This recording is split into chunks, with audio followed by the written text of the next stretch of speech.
Pernahkah anda terfikir mengapa sesetengah orang menarik kekayaan tanpa bersusah payah, manakala yang lain membanting tulang sepanjang hidup mereka dan hampir tidak dapat menampung perbelanjaan? Nampak tidak adil, bukan? Bagaimana jika saya memberitahu anda bahawa wang tidak pernah menjadi halangan dan mungkin sebenarnya ia sedang mencari asterisk anda asterisk, tetapi tidak dapat menemukan anda kerana frekuensi anda tidak selari? Ya, kelimpahan mungkin sedang mencari anda sekarang, dan anda, tanpa menyedarinya, menolaknya. Saya tahu, kedengaran tidak masuk akal. Tetapi percayalah, yang tidak masuk akal hanya wujud dalam minda yang belum diprogram semula. Sekian lama, saya yakin bahawa satu-satunya cara untuk memperoleh lebih banyak kekayaan adalah dengan bekerja lebih keras. Lebih banyak masa yang saya curahkan, lebih banyak usaha yang saya lakukan, lebih besar kejayaan saya. Skim yang saya diajar sejak kecil. Jadi, secara automatik, saya mengikut jalan itu. Saya melalui fase hidup bangun awal, tidur lewat, memenatkan diri dalam pekerjaan yang tiada masa depan, dan apakah yang saya tuai akhirnya?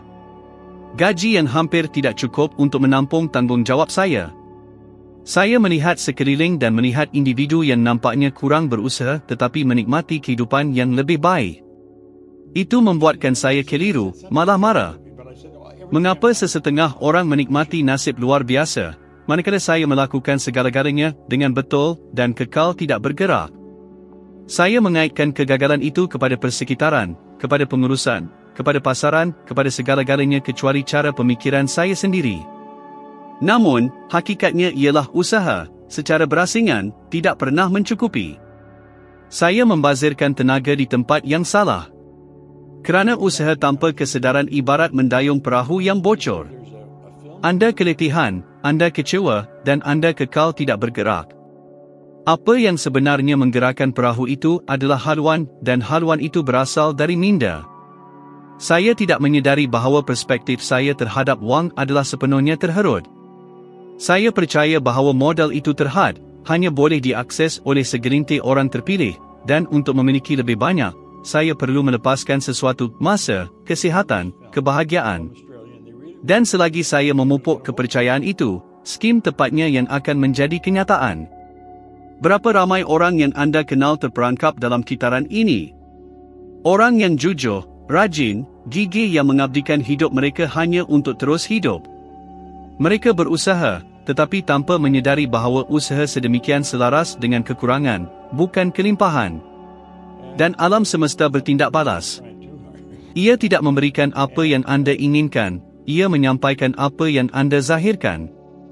Jika kekurangan, ketakutan, dan kegelisahan bersemayam dalam diri anda, skim yang akan dicerminkan oleh dunia luar.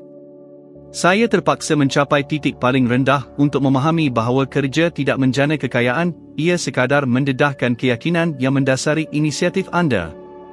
Saya terlalu memaksakan diri kerana, jauh di lubuk hati, saya tidak percaya saya boleh makmur dengan mudah. Saya yakin bahawa penderitaan itu perlu untuk menjadi layak. Dan apabila anda percaya bahawa hanya kesakitan membawa kejayaan, alam semesta menawarkan lebih banyak peluang untuk penderitaan. Ia tidak henti-henti, namun benar. Transformasi bermula apabila saya berhenti berusaha keras secara tergesa-gesa dan mula merenung. Saya perasan bahawa setiap kali kejadian positif dalam hidup saya berlaku, saya berada dalam keadaan minda yang berbeza. Lebih tenang, lebih menerima, lebih selamat. Seolah-olah kekayaan hanya mendekati apabila saya berhenti cuba mengawalnya. Saya mula menyedari bahawa modal ditarik oleh kejelasan dan ditolak oleh kesusahan. Sejak dari itu, saya beralih fokus sepenuhnya. Saya mula bertanya, mengapa individu tertentu dengan pengalaman, pendidikan, dan usaha yang kurang, memperoleh lebih banyak? Dan jawapannya mudah, namun mendalam. Mereka tidak cuba untuk asterisk mendapatkan asterisk kekayaan. Mereka sedang berubah menjadi profil yang dicari oleh kelimpahan. Mereka bergetar secara berbeza. Mereka percaya secara berbeza. Mereka mengekspresikan diri secara unik. Dan itu mengubah segalanya. Saya teringat ketika saya berkhidmat di Jabatan Bomba. Ia adalah kedudukan yang stabil dan selamat, tetapi saya merasa terkongkong. menerima jumlah yang tetap menawarkan perlindungan, tetapi ia mengehadkan saya. Saya bekerja dengan lelaki yang hebat, tetapi saya perasan bahawa ramai yang hidup dalam ketakutan kehilangan sedikit yang mereka miliki. Saya turut berkongsi ketakutan itu. Namun, suatu hari, menyedari bahawa segala usaha saya hanya untuk memastikan saya terus bertahan, sesuatu di dalam diri saya pecah. Saya berfikir, bagaimana jika halangannya bukan pekerjaan itu? Bagaimana jika ia adalah persepsi saya tentang apa yang mungkin? Soalan ini mengubah kewujudan saya. Kerana kekayaan tidak berkembang dalam akaun bank anda sebelum ia berkembang dalam jiwa anda. Dan ini bukan alegori. Ia adalah fakta.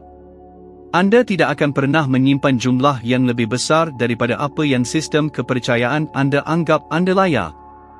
Minda menolak apa yang tidak bersedia untuk diterimanya. Skim sebabnya, walaupun ketika saya mula memperoleh lebih banyak, saya menemui cara untuk menghabiskannya. Saya secara tidak sedar mensabotaj diri sendiri, kerana jauh di lubuk hati, kepercayaan itu masih kekal bahawa saya tidak layak untuk kelimpahan. Dan mungkin anda sedang mengalami ini sekarang. Mungkin anda merasa keletihan, melakukan segala-galanya dengan betul, tetapi hidup tidak menghargai anda. Jika demikian, sudah tiba masanya untuk berhenti mengukur kejayaan dengan jerih payah dan mulakan dengan evolusi dalaman. Kerana modal bukanlah ganjaran untuk usaha fizikal, melainkan hasil daripada getaran mental. Dengan mengubah getaran anda, usaha menjadi kegembiraan, kerja menjadi tujuan, dan kekayaan berhenti dikejar, ia mula mencari anda. Perubahan sebenar bermula apabila anda memahami bahawa usaha tanpa tujuan adalah pembaziran. Semakin anda cuba membuktikan nilai anda melalui kerja, semakin alam semesta merasakan ketidakpercayaan anda terhadap kuasa anda sendiri. Dan skim sebabnya ia menguji anda. Tetapi saat niat anda berubah, bekerja bukan untuk terus hidup, tetapi untuk berkembang, segalanya beralih.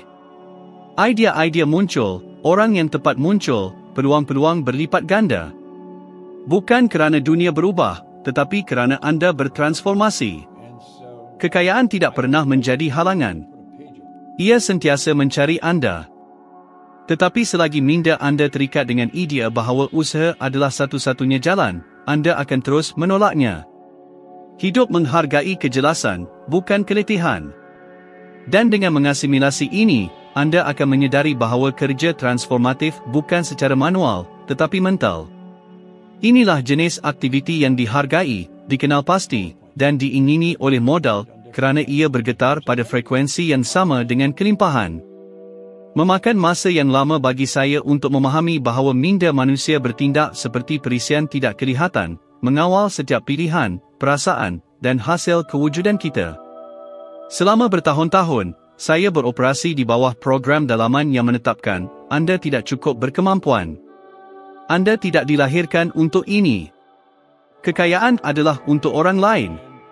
Kenyataan-kenyataan ini begitu mendalam sehingga saya tidak menyedarinya.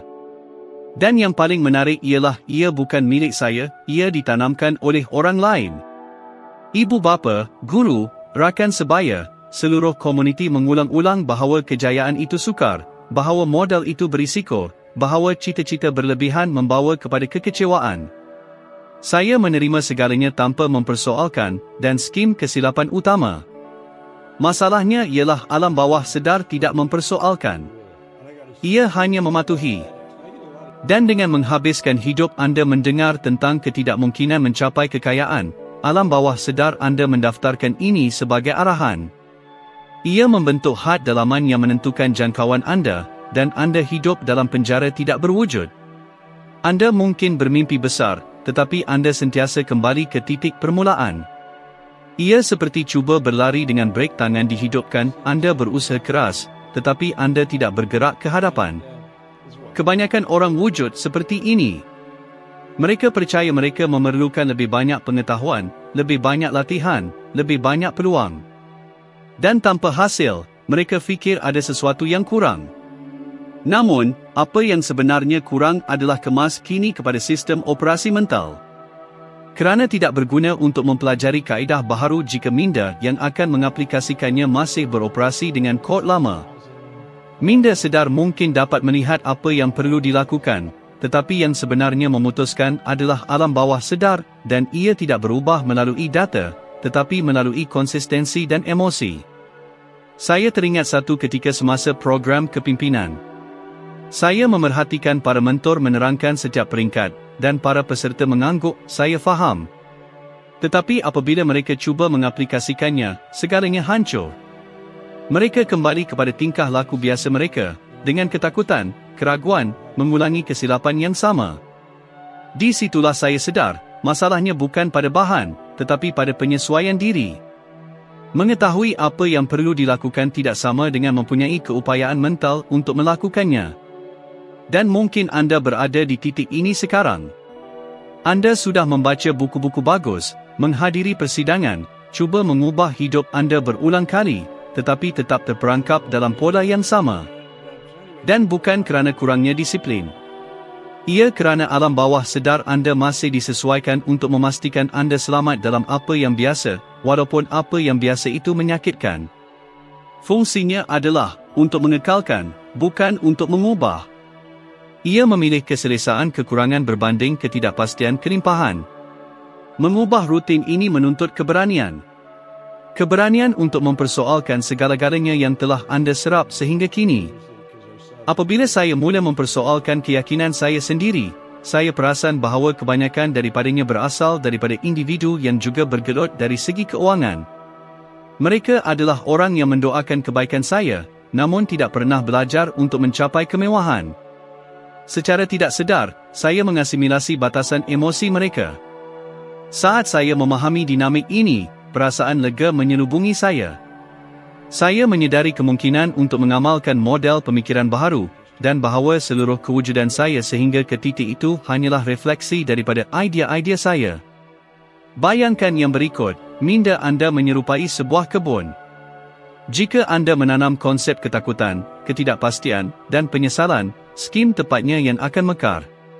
Tidak berguna untuk meratapi buah-buahan jika benihnya tidak pernah diganti. Berita baiknya ialah setiap orang boleh menanam semula, dan tanah mental mempunyai kesuburan yang mencukupi untuk menerima sesuatu yang segar pada bila-bila masa. Namun, adalah penting untuk bermula dengan keputusan yang disengajakan, untuk meninggalkan penerimaan terhadap apa yang orang lain telah definisikan sebagai batasan anda. Saat saya menyedari pengaruh alam bawah sedar saya mula menganalisis diri dengan lebih mendalam. Saya mula mengenal pasti pemikiran impulsif yang merosakkan saya setiap hari. Ini di luar kemampuan saya. Ia tidak akan berjaya. Saya tidak layak menerima sebanyak ini. Ayat-ayat sedemikian muncul sebagai gema pengalaman sebelumnya, dan setiap kali saya mengenal pastinya, saya sengaja menukarnya dengan pernyataan baharu, saya mempunyai keupayaan. Saya layak. Saya bersedia. Saya mengulangi konsep-konsep ini walaupun tanpa keyakinan yang tulen, kerana saya sedar bahawa akal bertambah baik melalui ketekunan. Perubahan bermula apabila saya faham bahawa kepastian bukanlah prasyarat untuk mengambil langkah pertama.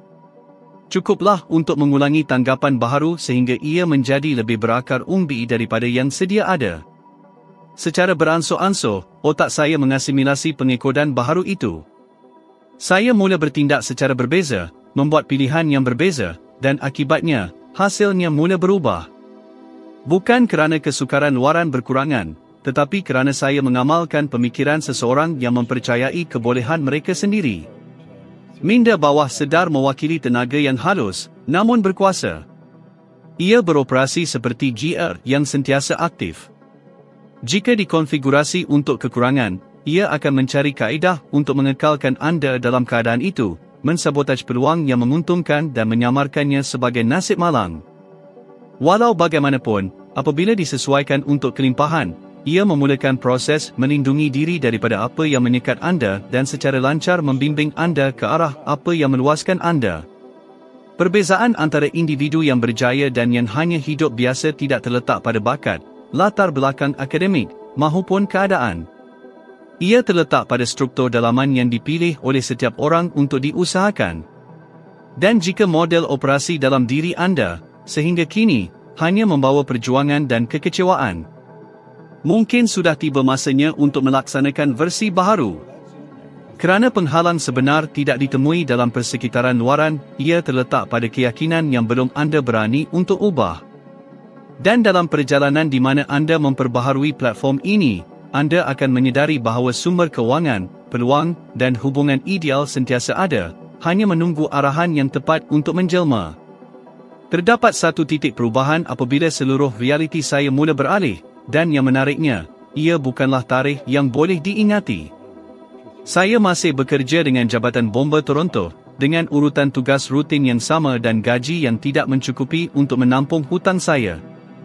Ia adalah fasa kewujudan di mana seseorang berhenti menjangkakan perkara baharu yang hebat. Dan adalah tepat dalam konteks inilah kebetulan memilih untuk muncul dalam bentuk sebuah karya sastera. Seorang lelaki bernama Raymond Stanford menawarkan saya salinan buku Think and Grow Rich oleh Napoleon Hill. Saya sama sekali tidak menyedari betapa besarnya kesan tindakan mudah itu. Saya mengambil penerbitan itu kerana ihsan, tetapi saya akui, pada mulanya saya tidak pun terfikir bahawa sesuatu yang begitu biasa boleh membawa sebarang perubahan. Namun begitu, desakan dalaman mendorong saya untuk membacanya. Dengan setiap halaman, saya mengalami sejenis kegelisahan yang berbeza, seolah-olah rumusan-rumusan itu menyeru saya untuk bertanggungjawab. Saya mendalami tulisan tentang kepercayaan, tujuan, dan sikap mental sambil masih memakai peralatan memadam api saya, dan mula memahami bahawa karya itu bukan hanya tentang kekayaan material, ia berbicara tentang persepsi dalaman. Sangat memberi kesan apabila menyedari bahawa masalah itu tidak pernah terletak di luar diri saya, tetapi sebaliknya di dalam inti saya. Wahyu ini membawa saya untuk merenung kembali pelbagai kejadian apabila saya menyalahkan takdir, kepada situasi ekonomi, kepada orang dalam hidup saya, mengabaikan bahawa penyelesaian sentiasa berada dalam kawalan saya sendiri. Sepanjang tempoh itu, saya tidak mempunyai pendidikan akademik, tiada kenalan berpengaruh, dan, sejujurnya, tiada perspektif masa depan yang jelas. Walau bagaimanapun, setelah mula membaca semula karya itu, sesuatu mula berubah. Ajaran Hill mula bertindak sebagai pengikodan baharu yang ditanam dalam minda bawah sedar saya. Saya mendedikasikan diri untuk membaca dan mengulang, saya membaca dan menggambarkan, dan walaupun tanpa mengasimilasi sepenuhnya, cara pemikiran saya mula meluas. Saya mula mempersoalkan segala-galanya yang suatu ketika dahulu tidak dapat dipersoalkan. Mengapa saya mencurahkan begitu banyak usaha kepada kerja saya dan masih berhutang? Mengapa individu lain, dengan usaha yang lebih sedikit, mencapai kejayaan? Karya sastra itu mempertemukan saya dengan realiti yang mencabar. Dunia tidak berubah apabila anda mengkritiknya, ia berubah apabila anda mengubah cara anda melihatnya. Dan pada ketika skim metamorfosis bermula, saya mula menyedari bahawa setiap idea yang saya pupuk secara langsung memberi kesan kepada pencapaian saya. Jika saya menganggap ketiadaan peluang, alam semesta mengesahkan keyakinan itu. Jika saya membayangkan kemungkinan untuk entah bagaimana mencari jalan, alam semesta juga berbuat demikian. Nampaknya dunia hanya menggemakan apa yang saya unjurkan. Saya menjadi terpesona dengan memahami dinamik ini dengan lebih mendalam. Satu bacaan tidak mencukupi, jadi, saya membaca semula, mencatat, menyerlahkan, merenung setiap kenyataan. Saya teringin untuk menguraikan bagaimana perubahan dalaman yang mudah boleh mengubah semula seluruh persekitaran saya. Seiring berlalunya hari, saya mula memerhatikan berlakunya peristiwa-peristiwa kecil. Persepsi baharu muncul, individu yang berbeza mendekati, dan, terutamanya, keadaan emosi saya mula berubah. Saya berasa lebih lega, lebih selamat, lebih bersemangat untuk membongkar apa yang akan menjadi mungkin. Seolah-olah satu kekuatan yang diperbaharui sedang mendorong saya. Dan inilah inti yang ramai tidak faham, bukan maklumat yang mengubah kewujudan anda, tetapi lanskap psikik yang ditimbulkannya dalam diri anda. Apabila perasaan selaras dengan keyakinan, kewujudan mula bertindak balas. Saya teringat dengan jelas saat saya memutuskan untuk menerapkan ajaran buku itu. Saya menuliskan tujuan yang pada masa itu kedengaran tidak masuk akal bagi saya. Saya sangat berpuas hati dan bersyukur sekarang bahawa saya memperoleh $25,000 setiap tahun. Saya hampir tidak menerima $4,000, hutang saya melebihi jumlah itu, namun saya mencatatkannya. Kerana saya sangat ingin mengesahkan tanggapan itu. Saya ingin memastikan sama ada kandungan yang dinyatakan di dalamnya sepadan dengan realiti atau hanya retorik yang fasih. Dan dalam isyarat mudah itu, tindakan menuliskannya dan mempunyai kepercayaan, segalanya mula terwujud. Saya tidak tahu metodenya, tetapi suara hati meyakinkan saya bahawa bagaimana itu bukan urusan saya. Peranan saya hanyalah untuk memutuskan, percaya, dan bertindak. Seiring berjalannya waktu, saya menemui wahyu yang tidak dapat dilupakan.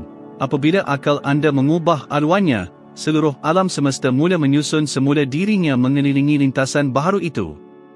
Saya mula mengenal pasti peluang di mana dahulu saya melihat halangan.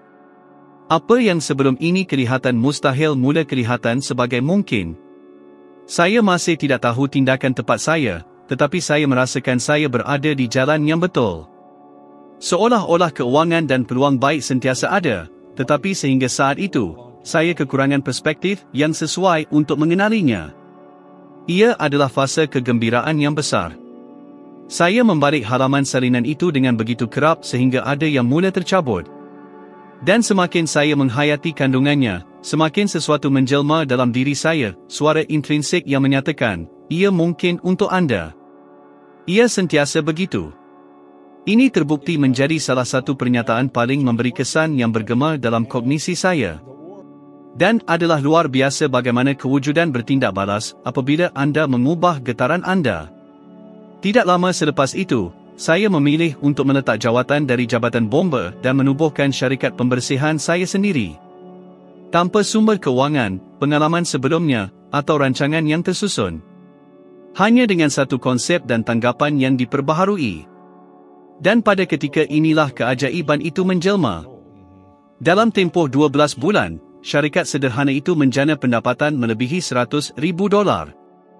Bagi seseorang yang datang dari keadaan kekurangan, pencapaian sedemikian adalah tidak terfikir. Walau bagaimanapun, apa yang benar-benar mengejutkan saya bukanlah nilai-nilai kewangan, tetapi bukti bahawa realiti itu mudah dibentuk dan ia mula menyesuaikan diri di hadapan mereka yang bersungguh-sungguh meletakkan kepercayaan mereka. Saya faham bahawa penerbitan itu bukan sahaja mengubah repertuar pengetahuan saya, ia mengubah intipati diri saya. Dan atas sebab inilah, mulai dari saat itu, saya mula mendedikasikan kewujudan saya untuk mengajar apa yang saya asimilasikan pada ketika itu. Kuasa kognisi adalah tidak terhingga, tetapi ia hanya menampakkan dirinya apabila seseorang mempunyai keyakinan sebelum visualisasi. Kerana membayangkan selepas peristiwa berlaku tidak membentuk kepercayaan, ia hanyalah pengesahan semata-mata. Kepercayaan yang tulen terdiri daripada keyakinan apabila tiada apa-apa yang kelihatan logik, apabila segala-galanya kelihatan menentang anda, namun begitu, anda terus menyatakan dalam hati, saya tahu bahawa ia akan mencapai kejayaan. Keyakinan inilah yang ditanam oleh karya itu dalam milikan individu biasa, yang mencetuskan semua peristiwa berikutnya. Dan hari ini, apabila menoleh ke belakang, saya memastikan bahawa episod sederhana itu, penerbitan yang diberikan secara kebetulan, mewakili titik infleksi antara trajektori yang saya ikuti dan kewujudan yang mula diberikan oleh nasib kepada saya. Kerana sumber kewangan, serta takdir yang menguntungkan dan peluang, sentiasa berada di sekeliling saya. Sayalah yang tidak dapat melihatnya. Transformasi bermula apabila saya berhenti ragu-ragu dan memilih untuk mempunyai keyakinan. Kerana kewujudan tidak memberikan apa yang anda minta, ia menyediakan apa yang anda anggap sebagai mungkin. Untuk masa yang lama, saya terperangkap dalam kitaran yang kelihatan tidak dapat dipecahkan. Setiap subuh membawa kebimbangan, idea, dan oleh itu, hasil yang sama. Seolah-olah hidup berada dalam mod ulangan. Saya teringin untuk berubah, tetapi saya tidak tahu di mana hendak bermula.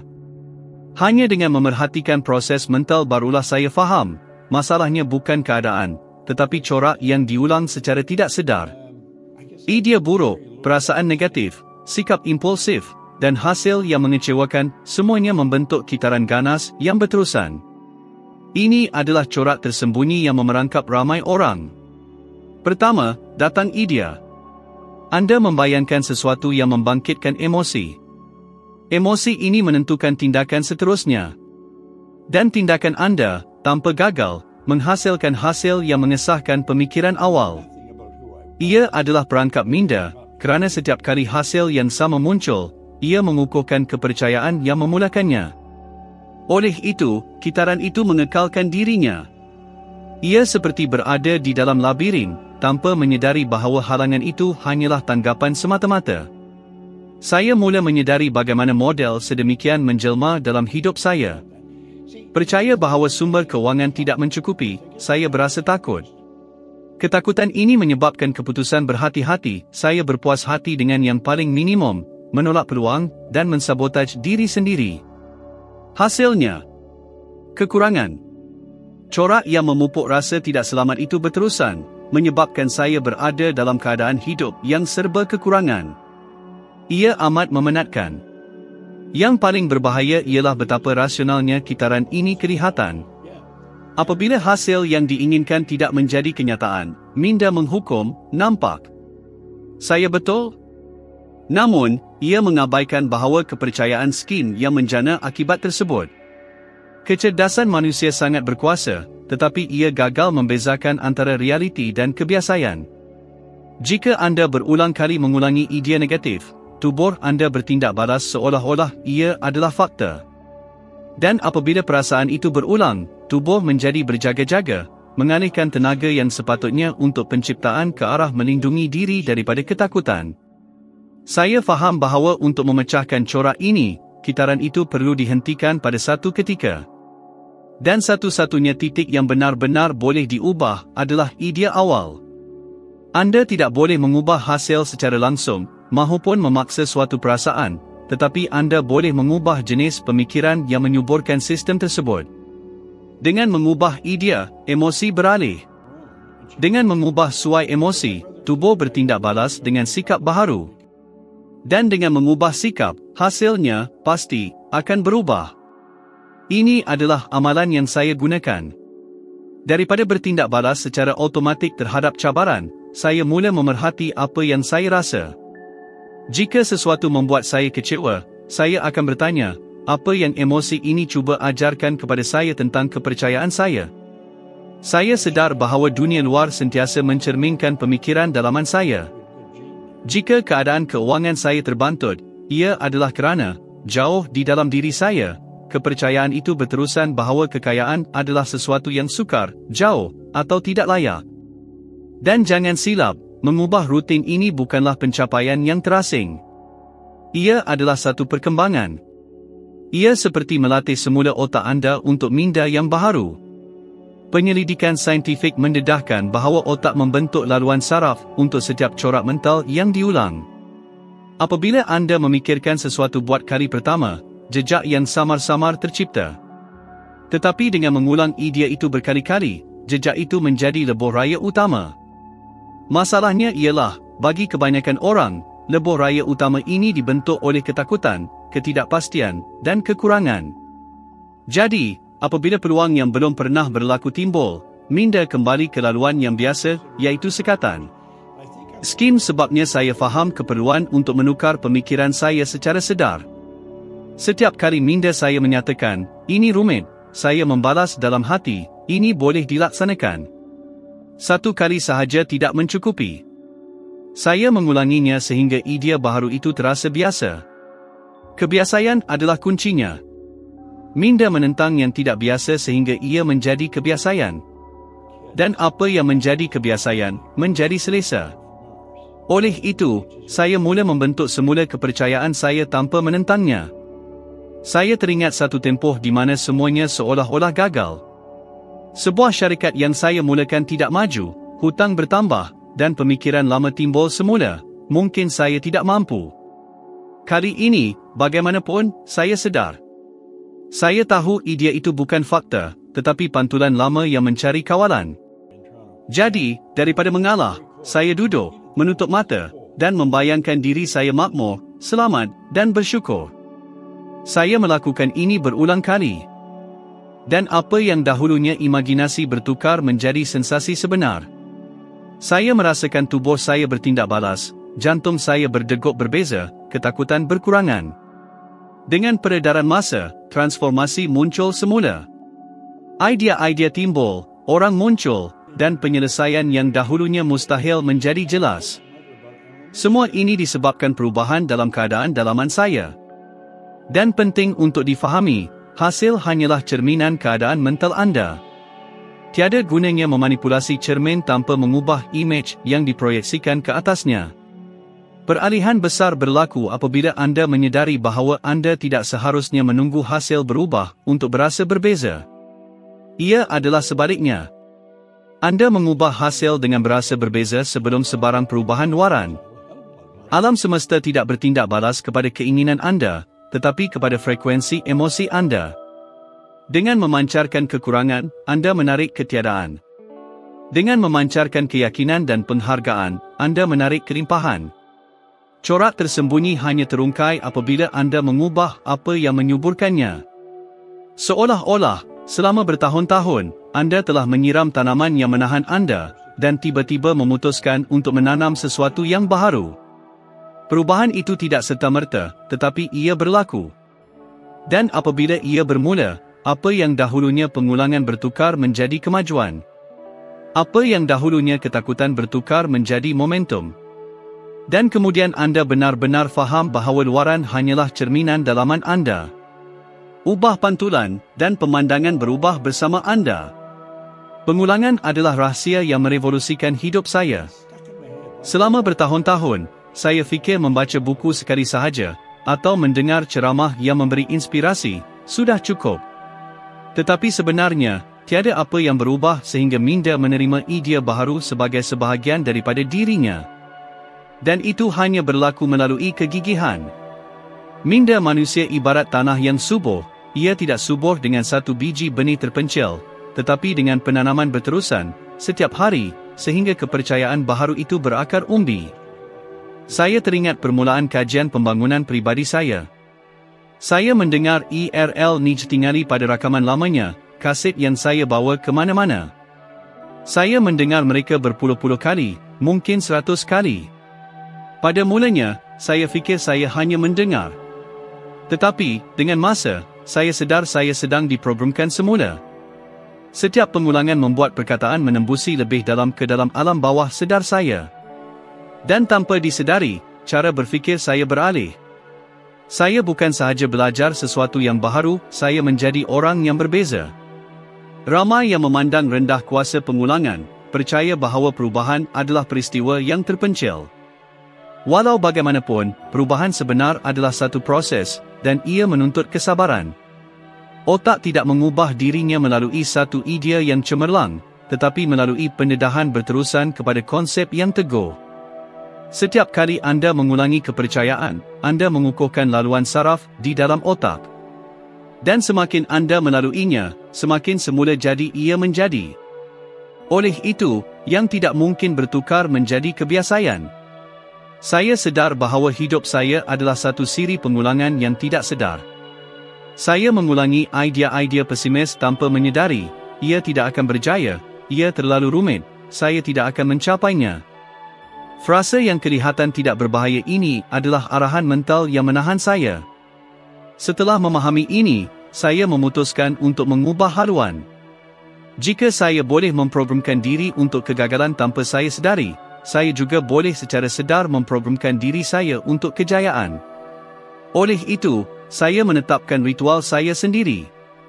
Setiap hari, tanpa gagal, saya membaca dan mengulang penegasan positif. Saya menulisnya pada kad indeks, melekatkannya di dinding, dan membacanya dengan lantang sehingga saya merasakan perkataan itu menyatu dalam diri saya. Saya ingat dengan jelas satu frasa yang kekal bersama saya selama bertahun-tahun.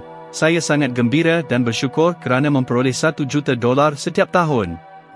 Pada mulanya, ia kedengaran kelakar. Saya memperoleh jauh lebih sedikit, dan minda saya menjerit penipuan setiap kali. Tetapi saya terus gigih, kerana saya faham bahawa minda tidak membezakan kebenaran dari kebiasaan, ia hanya menerima yang konsisten. Secara beransur-ansur, tentangan itu pudar. Istilah yang dahulunya asing menjadi biasa, dan kebiasaan menjana kepercayaan. Setelah transformasi kepercayaan saya, segala-galanya di sekeliling saya mula berubah. Saya mula membuat pilihan yang berbeza, bertindak dengan cara yang diperbaharui, dan persepsi orang lain terhadap saya juga beralih. Nampaknya alam semesta bertindak balas kepada getaran baharu yang saya pancarkan. Kegigihan adalah asas untuk metamorfoses pribadi. Ramai yang mendambakan hasil yang belum pernah berlaku, namun mereka berterusan dengan cara berfikir yang lama. Mereka bercita-cita untuk kebebasan keuangan, tetapi setiap hari menyatakan bahawa mencari rezeki adalah cabaran. Mereka menginginkan kejayaan, tetapi menegaskan, itu bukan milik saya. Alam semesta adalah tidak berat sebelah, ia hanya mencerminkan apa yang anda proyeksikan dengan lebih kerap. Apa yang diucapkan secara sporadis mempunyai kesan yang kurang daripada apa yang diucapkan secara berterusan, terutamanya apabila dikatakan secara dalaman, di lubuk hati seseorang. Saya menyaksikan kejadian ini bukan sahaja dalam perjalanan saya tetapi juga pada individu yang tidak terkira banyaknya. Saya telah membimbing usahawan, peniaga, ibu, dan orang muda, semuanya menunjukkan tingkah laku yang sama. Mereka ingin mengubah hidup mereka, namun dengan kegelisahan. Mereka menerima konsep baharu selama beberapa hari dan kemudian meninggalkannya. Ia menyerupai menghadiri pusat senaman selama 7 hari dan menjangkakan fizikal yang diperbaharui. Perubahan tidak muncul dengan pengulangan pertama, tetapi dengan pengulangan yang ke-1000, apabila intelek menghentikan penentangannya dan mula menerima yang tidak biasa sebagai sesuatu yang intrinsik. Bukti saintifik mengesahkan pernyataan ini. Otak memerlukan pendedahan tanpa gangguan untuk membentuk laluan saraf baharu. Inilah yang disebut oleh saintis neuro sebagai neuroplasticity, keupayaan otak untuk menyesuaikan diri mengikut rangsangan yang diterima. Ini bermakna, dengan mengulang perspektif yang membina, anda sebenarnya sedang merumuskan semula komposisi otak anda. Anda sedang membina sambungan baharu, mengukuhkan sinaps baharu, dan melemahkan yang sedia ada. Ia adalah fenomena fizikal dan psikik yang berlaku secara serentak. Walau bagaimanapun, terdapat kekhususan penting, pengulangan hanya berkesan jika ia disertai oleh perasaan. Mengungkapkan sesuatu secara automatik tidak menimbulkan sebarang perubahan. Adalah penting untuk benar-benar mengalami sensasi tersebut. Apabila mengucapkan pernyataan, bayangkan bagaimana rasanya menjalani pengalaman itu. Rasakan pemisahan, penghargaan, kekukuhan. Kerana minda bawah sedar tidak mentafsir perkataan, ia memahami frekuensi. Dan emosi membentuk bahasa getaran. Apabila kognisi dan perasaan bertemu, ia menghasilkan medan daya tarikan yang mampu memanggil situasi yang serupa. Saya telah menguji ini berkali-kali. Ada tempoh di mana saya tidak melihat sebarang kemajuan sama sekali, berasa seolah-olah kata-kata saya hanya bisikan ke dalam angin. Namun, saya terus gigih. Dan tiba-tiba, unsur-unsur mula selaras. Saya bertemu dengan individu yang tepat, peluang yang sesuai muncul, jalan yang betul terungkap. Dan saya faham bahawa tiada satu pun daripada ini adalah kebetulan. Ia adalah satu perkembangan. Alam semesta hanya bertindak balas kepada paradigma baharu yang telah saya pupuk dalam diri saya. Kuncinya terletak bukan pada mempercayai hanya apabila segala-galanya sudah berjalan lancar, tetapi pada mengulanginya walaupun tiada apa-apa yang kelihatan berhasil. Kerana pada ambang inilah pengulangan bertukar menjadi keyakinan. Dan keyakinanlah yang mewakili daya penjana paling ampuh dalam kewujudan. Dengan berpegang teguh pada kepercayaan, meskipun tanpa bukti yang jelas, alam semesta mengesan bahawa anda sudah bersedia. Dan apabila anda bersedia, apa yang sememangnya milik anda mula mendekat. Saya sedar bahawa ketabahan sejati bukanlah mengenai usaha yang memenatkan, tetapi mengenai kestabilan mental. Ia terletak pada komitmen harian untuk mengingati identiti dan aspirasi anda, sehingga persepsi ini menjadi sesuatu yang tidak dapat disangkal. Pengulangan bukanlah satu kelemahan. Mengulang adalah untuk membentuk sesuatu yang tidak ketara. Beginilah cara kesedaran membentuk pola kemakmuran, dan seterusnya rezeki tidak lagi menjadi perjuangan, sebaliknya bertukar menjadi hasil semula jadi. Kerana segala sesuatu yang diulang dengan intensiti emosi yang mencukupi, lambat laun, akan terwujud. Seseorang mencapai satu tahap dalam perjalanan di mana transformasi tidak lagi sekadar idea yang menyenangkan, tetapi menjadi satu tuntutan. Seseorang merasai, secara dalaman, bahawa tidak lagi mampan untuk terus wujud dalam pola kebiasaan yang sama, mengulangi hasil yang serupa, ketakutan yang sama, batasan yang sama. Saya mengalami persimpangan ini, dan ia tidak dapat dinafikan. Ia adalah puncak di mana jiwa merindukan pengembangan, meskipun realiti masih berakar pada masa lalu. Dan pada ketika skim saya mendapati diri saya perlu memilih, untuk kekal sebagai individu yang saya dahulu, atau bertransformasi menjadi insan yang saya tahu saya boleh jadi. Namun, metamorfosis memerlukan keazaman. Dan membuat keputusan yang tulen adalah jauh lebih kompleks daripada yang kelihatan. Kebanyakan orang mengelirukan hasrat dengan ketetapan. Berkehendak itu tidak rumit, sesiapa sahaja boleh melakukannya. Keinginan itu bebas beban. Namun, untuk bertekad bermaksud menghapuskan semua alternatif lain. Ia adalah apabila anda menegaskan kepada diri sendiri, ini sahajalah, dan saya tidak akan berundur. Kewujudan sejajar dengan kejelasan dalam kemajuan, dan dengan keraguan dalam kemalasan. Saya sedar bahawa selagi saya kekal ragu-ragu, alam semesta akan terus menguji saya. Dan pada ketika skim saya menyerap salah satu konsep paling penting dalam seluruh perjalanan saya, alam semesta tidak memberikan apa yang anda inginkan, ia menganugerahkan apa yang anda bersedia untuk tangani. Dan kesediaan bukanlah sifat nasib, ia adalah soal resonans. Apabila anda memutuskan satu perubahan, sesuatu yang mendalam di dalam diri anda mula harmoni dengan frekuensi baharu. Ketakutan berterusan, keadaan mungkin tidak serta-merta berubah, tetapi ada satu pergolakan halus, hampir tidak dapat dikesan, yang mula menampakkan diri. Dan pada tahap inilah ramai individu menyerah kalah. Kerana minda yang sedia ada akan cuba menarik anda kembali. Ia akan memberitahu anda bahawa ia berisiko, bahawa anda belum bersedia, bahawa lebih bijak untuk kekal di tempat anda berada. Tetapi disitulah anda perlu bertekad. Pada ketika inilah diri yang lama mula lenyap, dan yang baharu memulakan kedatangannya. Setelah memulakan kajian mendalam mengenai psikik dan prinsip tarikan, saya memahami bahawa segala-galanya dalam kewujudan dipanggil oleh getaran. Idea adalah getaran. Perasaan adalah getaran. Apa yang anda alami secara berterusan menentukan apa yang anda tarik kepada diri sendiri. Dan inilah salah satu sebab mengapa saya ingin membuat permintaan daripada anda sekarang. Jika apa yang saya jelaskan setakat ini bergema dalam diri anda, jika dalam beberapa cara penegasan ini membangkitkan sesuatu dalam diri anda, tunjukkan persetujuan anda dan daftar segera. Lakukan ini sebagai tindakan perwakilan dan bukan sekadar anggukan. Kerana, mulai sekarang, anda mengisytiharkan kepada kesedaran anda, saya akan memilih metamorfosis. Ia adalah cara yang mudah, namun berkuasa, untuk mengukuhkan komitmen anda terhadap perubahan. Keputusan untuk bertransformasi menandakan titik perubahan antara kewujudan yang remeh dan perjalanan yang luar biasa. Saya telah memerhatikan fenomena ini beratus-ratus kali pada individu yang menerapkan prinsip-prinsip ini. Ada yang bermula dari bawah, dengan hutang, tanpa sokongan, tetapi dilengkapi dengan satu faktor tunggal yang mengubah sepenuhnya lanskap, keazaman yang tidak goyah dan berterusan. Dan sungguh luar biasa bagaimana alam semesta bertindak balas terhadap daya ini. Saya sendiri mengalaminya.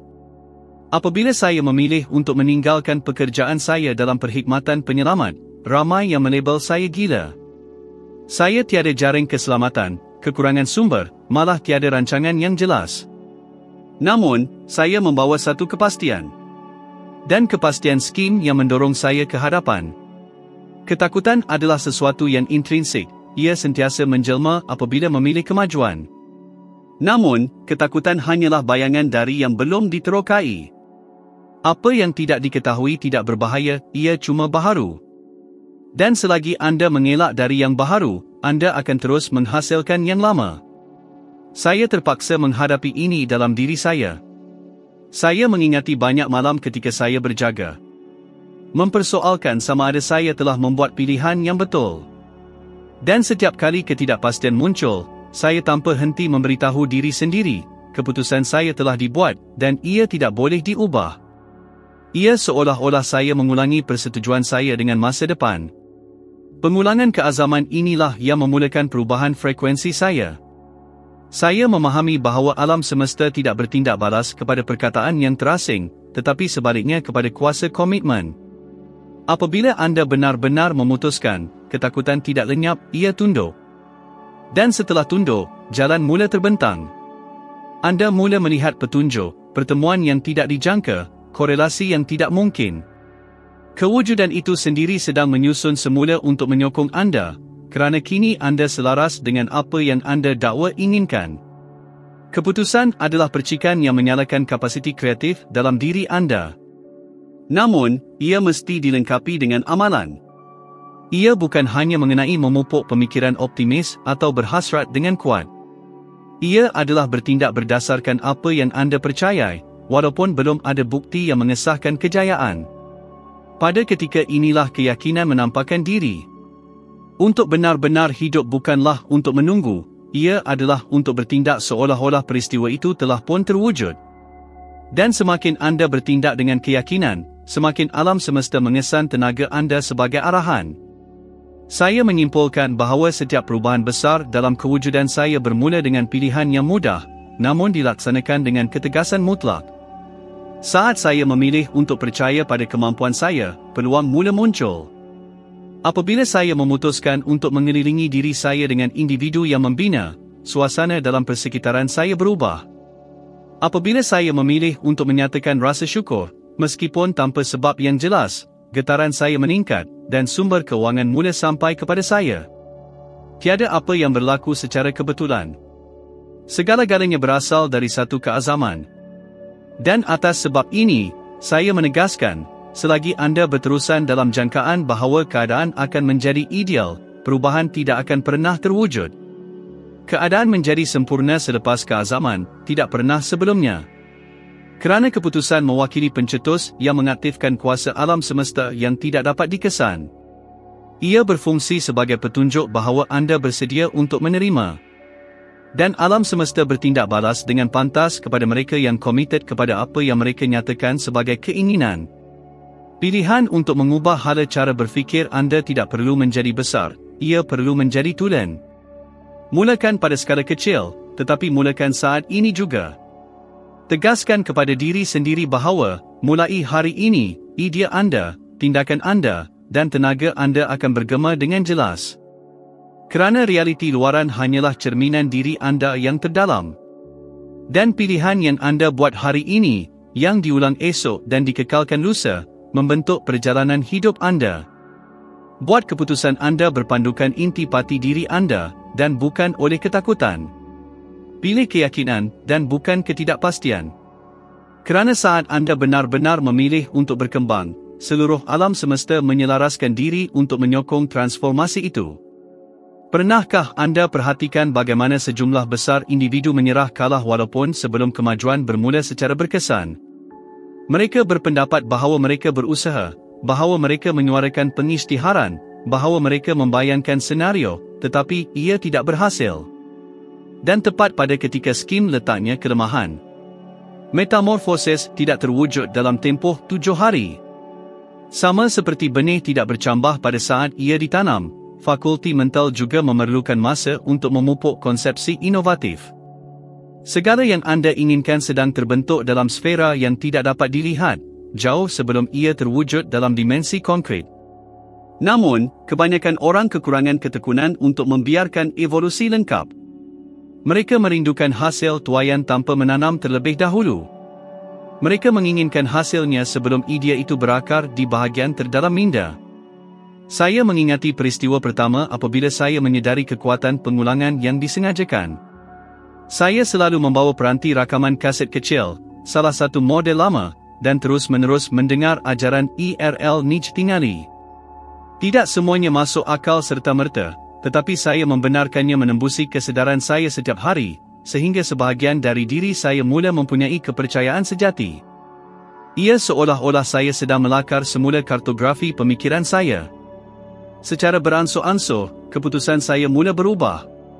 Ketidakpastian saya tidak lagi begitu ketara. Dan pada ketika skim saya sedar, tujuan tunggal pengulangan bukanlah untuk mengingati maklumat, ia berfungsi untuk mengubah anda. Ia mewujudkan hubungan antara pengetahuan anda dan intipati anda. Kebanyakan individu memandang rendah pengaruh ketekunan. Mereka menyuarakan pengisytiharan beberapa kali dan menyimpulkan bahawa tiada apa yang berubah, dan kemudian mereka berhenti. Namun, jika anda menganalisis atlet terkemuka, artis muzik, atau usahawan, semuanya berkongsi satu ciri, mereka mengulang. Mereka mengulang sehingga proses itu menjadi naluri. Inilah neuroscience dalam bentuknya yang paling jelas, otak mewujudkan laluan baharu melalui latihan berterusan. Setiap kali anda memproyeksikan masa depan yang anda inginkan dengan perasaan tulen, anda menguatkan hubungan neuron ini. Ia setanding dengan membuka laluan baharu di hutan tebal. Pada mulanya, ia mencabar, ia memerlukan anda menolak dahan-dahan. Tetapi seiring berjalannya masa, laluan itu menjadi lebih mudah diakses, lebih ketara, sehingga suatu hari anda melintasinya tanpa mengeluarkan sebarang tenaga sama sekali. Saat anda menyatakan sesuatu dan menganggapnya benar, minda sepada sedar anda tidak membezakan antara yang khayalan dan yang faktual. Ia hanya mengasimilasikan apa yang diulang dengan intensiti emosi. Inilah sebabnya ramai individu terus-menerus hidup dalam kekurangan, kerana mereka berulang kali, malah tanpa sedar, menggunakan ungkapan seperti mustahil, terlalu sukar, tiada penyelesaian. Mereka menyebarkan aspek negatif dengan keamatan emosi yang begitu tinggi sehingga akhirnya mereka mengondisikan psikologi mereka sendiri untuk kegagalan. Dan seterusnya, mereka menyalahkan takdir, kerajaan, majikan mereka, atau nasib. Walau bagaimanapun, kebetulan tidak wujud. Apa yang wujud ialah resonans getaran. Dan anda memancarkan frekuensi apa yang anda anggap sebagai kebenaran intrinsik dalam diri anda. Saya teringat bahawa, pada satu ketika dalam hidup saya memegang keyakinan yang teguh bahawa kekayaan keuangan adalah sesuatu yang sama sekali terpisah daripada realiti saya. Saya akan memerhatikan individu kaya dan berfikir, itu untuk mereka, ia tidak terpakai kepada saya. Walau bagaimanapun, segala-galanya berubah apabila saya mula mendengar kata-kata saya sendiri. Saya menyedari sejauh mana saya memperkukuh kekurangan melalui bahasa saya sendiri. Jadi, saya mengambil pendirian yang berlawanan. Saya mula mengulangi ikrar positif seperti, saya berkelimpahan, kemakmuran datang kepada saya dengan mudah, saya layak menerima kemewahan. Pada mulanya, ia kedengaran seperti kepalsuan. Namun, saya terus berusaha. Dan pada ketika skim keajaiban menjelma, naratif yang tidak benar itu, yang diulangi dengan semangat emosi yang cukup, mengukur menjadi realiti baharu. Beginilah cara fakulti mental berfungsi. Ia tidak dipujuk oleh akal semata-mata, pujukannya datang daripada perasaan dan pengulangan. Anda mungkin mempunyai pemahaman kognitif bahawa anda layak menerima yang tertinggi, tetapi jika, jauh di lubuk hati, perasaan kesal, takut, atau ketidakpastian masih berterusan, frekuensi getaran tetap tidak berubah. Inilah sebabnya gabungan emosi dengan idea adalah penting. Tidak cukup sekadar berkata, saya kaya. Anda perlu mengalami autonomi, kepuasan, dan keselamatan yang dibangkitkan oleh keadaan sedemikian. Penting untuk membayangkan diri anda hidup dalam keadaan itu. Anda perlu percaya dengan begitu mendalam sehingga seluruh diri anda bertindak balas terhadap konsep ini. Pada tahap itu, resonans beralih dan alam semesta bertindak balas. Anda mungkin tertanya-tanya, tetapi bagaimana saya boleh merasa makmur jika saya dibelenggu hutang yang banyak? Dan saya memahami perspektif anda. Walau bagaimanapun, di sinilah latihan bermula. Ia bukan tentang mengabaikan keadaan semasa anda, tetapi tentang membayangkan realiti alternatif dalam diri anda. Ia adalah tentang memperkasakan kerangka emosi anda untuk bertindak balas secara berbeza. Setiap kali anda memilih pemikiran kelimpahan, anda memprogram semula otak anda dan mengubah komposisi kimia badan anda. Ketakutan akan berkurangan dan jangkaan akan meningkat. Akibatnya, pilihan anda akan berubah. Anda akan mula melihat peluang yang sebelum ini tidak dapat dilihat kerana penalaan semasa anda dikalibrasi untuk mengenalinya. Ramai individu mengisytiharkan, saya percaya, tetapi saya tidak merasainya. Dan balas saya ialah, teruskan. Teruskan sehingga perasaan itu menjelma. Teruskan walaupun situasi kelihatan tidak membuahkan hasil. Kerana tepat pada tahap ini, diambang memecahkan tabiat yang sedia ada, kebanyakan orang berputus asa. Minda bawah sedar menentang perubahan, ia mendambakan apa yang dikenali. Walau bagaimanapun, jika anda tabah, jika anda mengekalkan konsep baharu itu dengan keyakinan dan semangat yang membara, satu masa akan tiba apabila ia berubah menjadi sesuatu yang spontan. Dan kemudian, fenomena luar biasa berlaku, anda berhenti berusaha untuk percaya dan hanya mula mengetahui. Dan sebaik sahaja anda memiliki pengetahuan itu, seluruh kosmos menyusun semula dirinya untuk mengesahkan kepastian anda. Realitinya ialah kosmos tidak bertindak balas terhadap kerja keras, tetapi sebaliknya kepada resonans. Anda boleh mendedikasikan diri anda dengan bersungguh-sungguh, mendidik diri anda, berusaha dengan gigih, tetapi jika frekuensi tenaga anda tetap terikat kepada kekurangan, tiada apa-apa yang akan berjalan lancar. Menggunakan tenaga yang sesuai, tetapi dengan resonans yang salah, ibarat berenang melawan arus. Berbeza dengan itu, apabila akal dan emosi anda diselaraskan ke arah kelimpahan, laluan terbuka luas. Kekayaan, idea, hubungan, semuanya mula mencari anda. Dan inilah sebabnya pengulangan membentuk tindakan keyakinan yang paling mulia.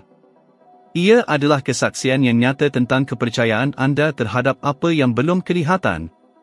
Oleh itu, jika anda kini menganggap tiada apa-apa yang berubah, bahawa anda terperangkap, jangan berputus asa. Pengulangan yang disengajakan berfungsi seperti penajaman alat pemotong. Setiap kali anda mengisytiharkan, merasakan, dan mempercayai, anda memotong sedikit lebih dalam ke dalam lapisan halangan. Terus ulangi. Terus bayangkan. Terus percaya. Kerana sebaik sahaja minda bawah sedar anda menerima pengekodan baharu, kemakmuran akan berhenti menjadi sesuatu yang anda kejar tanpa henti, dan akan menjadi sesuatu yang mengejar anda. Ketakutan mewakili kekuatan yang tidak kelihatan, namun berkuasa. Ia menyamarkan diri di sebalik kewaspadaan, rasionaliti, dan akal sehat. Dan inilah sebabnya kebanyakan umat manusia menerimanya tanpa menyedarinya. Mereka melabelnya realisme, sedangkan, sebenarnya, mereka didominasi oleh ketakutan kehilangan harta benda yang sedikit yang mereka miliki. Ketakutan tidak menjerit, ia berbisik, bagaimana jika keadaan tidak berjalan lancar? Bagaimana jika anda tidak berjaya? Bagaimana jika semua orang mengkritik anda? Dan secara tidak sedar, anda mula wujud dalam pertahanan berterusan terhadap sesuatu yang belum pun menjadi kenyataan. Beginilah cara kebimbangan membina penjara tanpa dinding, sebuah penjara tak berwujud di mana kewujudan nampak dilindungi, tetapi semangat layu. Saya mempelajari pelajaran ini dengan cara yang sukar. Sebaik sahaja saya memutuskan untuk meninggalkan pekerjaan saya di Jabatan Bomba, saya tiada simpanan, tiada rancangan terperinci, dan tiada idea apa yang akan berlaku seterusnya. Saya hanya mempunyai satu keyakinan, saya tidak boleh meneruskan kewujudan yang tidak membuat saya merasa hidup sepenuhnya. Dan pada masa itu, bisikan ketakutan sangat kuat sehingga menakutkan. Ia menegaskan, anda akan menyesalinya, anda akan gagal, anda akan berakhir tanpa apa-apa. Namun, ada suara kedua, lembut, tegas, hampir tidak dapat dikesan, yang menggesa, percayalah. Skim kali pertama saya benar-benar memahami bahawa keberanian bukanlah ketiadaan ketakutan, ia adalah tindakan yang diambil walaupun ada ketakutan. Ketakutan adalah mekanisme organik, tindak balas badan intrinsik yang direka untuk melindungi kita. Dilema terletak pada hakikat bahawa kebanyakan orang tidak menggunakannya sebagai amaran, tetapi sebaliknya sebagai brake. Mereka membiarkannya membuat mereka statik. Dan ironinya ialah kebimbangan hanya hilang sebaik sahaja anda menghadapinya. Semakin anda cuba melindungi diri daripada penderitaan, semakin banyak penderitaan menguasai perjalanan anda. Sebaik sahaja anda akhirnya bergerak ke arah apa yang menakutkan anda, pencapaian luar biasa berlaku, ketakutan berkurangan intensitinya, kerana anda menyedari ia hanyalah fantasi mental, bukan fakta konkret. Ramai orang menganggap mereka memerlukan kestabilan sebelum melakukan sebarang perubahan, tetapi realitinya adalah sebaliknya. Kestabilan menjelma selepas pertimbangan, tidak pernah sebelum itu. Persepsi kekukuhan tidak berasal dari keadaan luaran, ia berpunca daripada keyakinan. Keyakinan terhadap keupayaan anda sendiri, keyakinan terhadap perkembangan peristiwa, keyakinan terhadap premis bahawa kosmos memberi ganjaran kepada mereka yang maju. Apabila saya meletak jawatan dari pekerjaan saya tidak mempunyai haluan yang jelas, tetapi jalan itu terungkap dengan sendirinya semasa saya bergerak ke hadapan. Ia seperti melintasi struktur yang hanya menjelma apabila anda melaksanakan setiap pergerakan. Dan inilah sebabnya kebanyakan orang tidak pernah melintasinya. Mereka ingin melihat keseluruhan jambatan sebelum memulakan perjalanan mereka. Anda mungkin kini berada pada tahap ini, terperangkap antara apa yang biasa bagi anda dan apa yang kelihatan boleh dicapai. Anda menginginkan sesuatu yang baharu, tetapi anda berpegang pada yang sedia ada kerana ia menawarkan anda ilusi kawalan. Walau bagaimanapun, kawalan adalah bertentangan dengan pembangunan. Segala-galanya yang mempunyai daya hidup berubah, mengalih, bertukar bentuk. Dan nasib, sebagai daya penggerak, juga mengarahkan dirinya ke tempat yang ada dinamisme, ke tempat yang ada keberanian.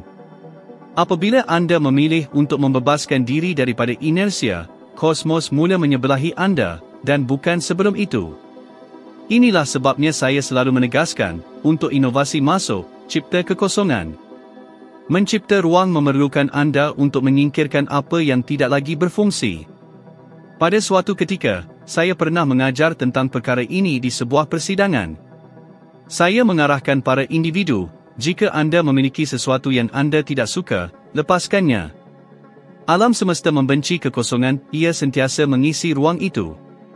Saya pulang ke rumah pada hari itu dan mendapati bahawa pembantu saya, memang, telah menyingkirkan semua perabot dapur lama. Untuk seketika, saya merasa kemarahan, kehairanan, dan ketidakpercayaan. Tidak lama selepas itu, walau bagaimanapun, saya mula ketawa. Mereka telah mengasimilasi pelajaran itu lebih mendalam daripada kebanyakan orang. Dan saya memerhatikan betapa banyak saya sendiri masih berpegang pada objek lama kerana tabiat, dan bukan kerana keperluan sebenar. Beberapa hari kemudian, peluang ideal muncul untuk mengemaskini ruang itu, dan semuanya bergerak ke hadapan. Ia adalah bukti nyata bahawa pelepasan adalah langkah pertama ke arah kelimpahan. Walau bagaimanapun, jangan salah faham, melepaskan tidaklah mudah. Apabila anda menyingkirkan yang usang, tempoh kekosongan menjelma. Keheningan yang meresahkan. Ia adalah tempoh jeda antara apa yang pernah ada dan apa yang belum menjadi kenyataan. Dan dalam selang waktu inilah ketakutan cuba menyelinap masuk semula, menjerit bahawa anda telah melakukan kesilapan.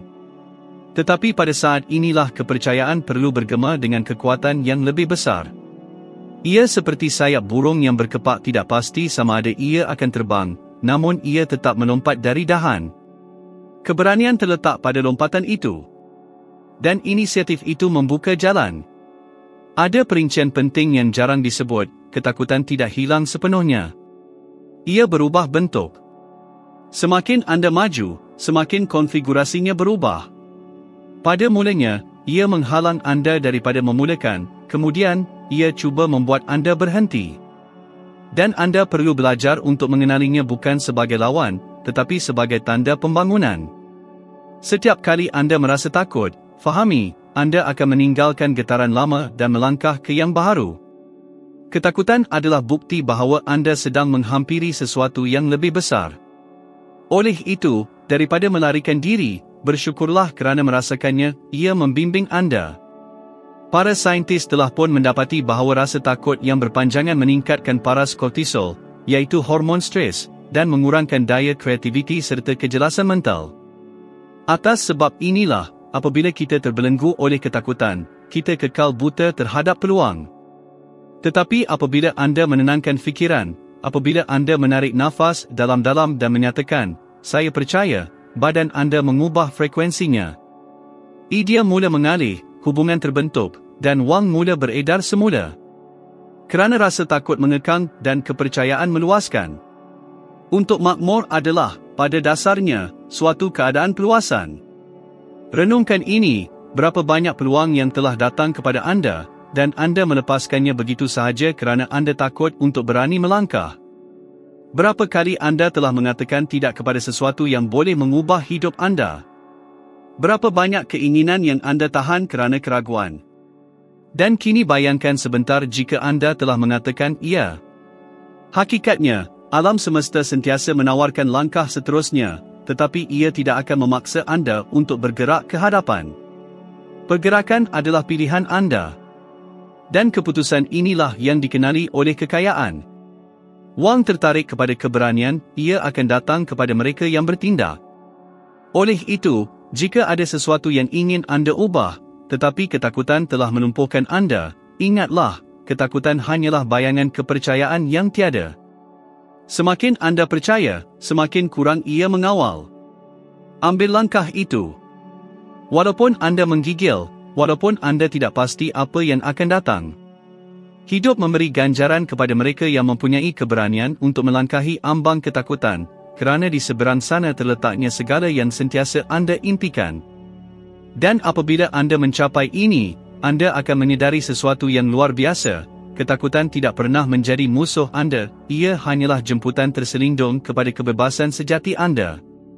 Saya teringat suatu hari saya pulang ke rumah dan mendapati semua perabot dapur lama telah dibuang. Saya terkejut.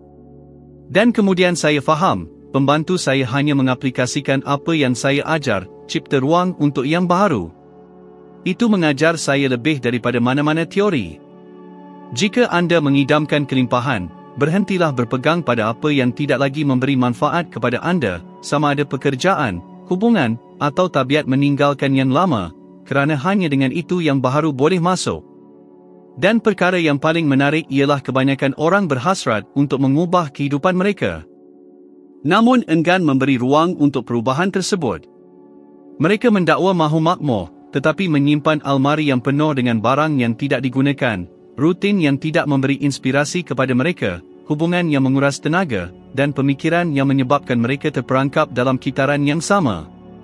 Mustahil untuk menerima sesuatu yang baharu apabila tangan anda sibuk berpegang pada masa lalu. Saya belajar ini dengan cara yang hampir simbolik. Pada hari itu saya pulang ke rumah dan melihat perabot dapur lama sudah tiada. Apa yang, secara kebiasaan, kelihatan sebahagian daripada kewujudan saya, sudah tidak ada lagi. Untuk seketika, saya mengalami ketidakselesaan itu, rasa kekosongan itu. Dan saya menyedari betapa, seringkali, alam semesta melakukan untuk kita apa yang kita tidak berani lakukan. Ia menyingkirkan apa yang tidak lagi berguna untuk memberi laluan kepada apa yang kita minta. Masalahnya, apabila ini berlaku, perasaan awal bukanlah kegembiraan, ia adalah ketakutan. Kerana yang lama, walaupun membataskan, adalah sesuatu yang dikenali. Yang baharu menuntut penyerahan diri. Ini adalah proses yang sama yang berlaku di dalam minda. Anda ingin membayangkan realiti baharu, tetapi anda masih penuh dengan pemikiran yang lapuk, bukan masa yang sesuai, saya tidak boleh melakukannya, bagaimana jika ia tidak berjaya?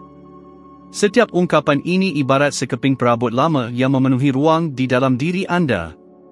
Dan selagi ia berterusan, tiada ruang untuk konsep kelimpahan untuk bertapak. Oleh itu, kadang-kadang, langkah pertama untuk menarik kemakmuran bukanlah untuk melakukan lebih banyak, tetapi untuk melepaskan lebih banyak. Lepaskan ketakutan akan kegagalan. Lepaskan keperluan untuk mendapat persetujuan. Lepaskan kawalan terhadap bagaimana sesuatu peristiwa akan berlaku. Saya teringat seorang wanita yang menghadiri salah satu persidangan saya. Dia telah tidak gembira di tempat kerja selama beberapa tahun, tetapi mendakwa dia tidak boleh berhenti kerana dia perlu menampung perbelanjaannya. Jauh di lubuk hatinya, apa yang dimilikinya ialah ketakutan akan kekosongan, ketakutan akan bagaimana jika. Saya mencabarnya untuk mencipta ruang, bukan dengan meninggalkan segala-galanya secara tiba-tiba, tetapi dengan mengalihkan tenaganya, mengemas persekitarannya, mendermakan apa yang tidak digunakannya, melepaskan apa yang tidak lagi bermakna. 2 minggu kemudian, dia menulis kepada saya, sesuatu yang pelik telah berlaku. Saya telah dipanggil untuk temu duga tanpa perlu menghantar resume pun. Dan saya telah menerima tawaran yang lebih baik. Saya tersenyum, kerana saya tahu dengan tepat apa yang telah berlaku. Alam semesta menyedari ruang itu dan mengisinya. Melepaskan adalah tanda kepercayaan. Ia menyampaikan kepada alam semesta bahawa anda mempercayai aliran kewujudan. Apabila anda berpegang pada sesuatu kerana takut kehilangannya, anda menggetarkan kekurangan. Apabila anda melepaskan, anda menegaskan, saya tahu ada lebih banyak. Dan skim sebabnya perkara baharu tiba apabila anda ringan. Pernahkah anda perasan bagaimana, selepas menguruskan sesuatu ruang, anda berasa lebih berinspirasi, lebih kreatif? Itu bukan kebetulan. Ruang fizikal mencerminkan keadaan dalaman. Jika luaran tepu, dalaman juga begitu. Dan wang, iaitu tenaga dalam gerakan, memerlukan ruang untuk beredar. Terdapat satu prinsip yang dipanggil hukum kekosongan.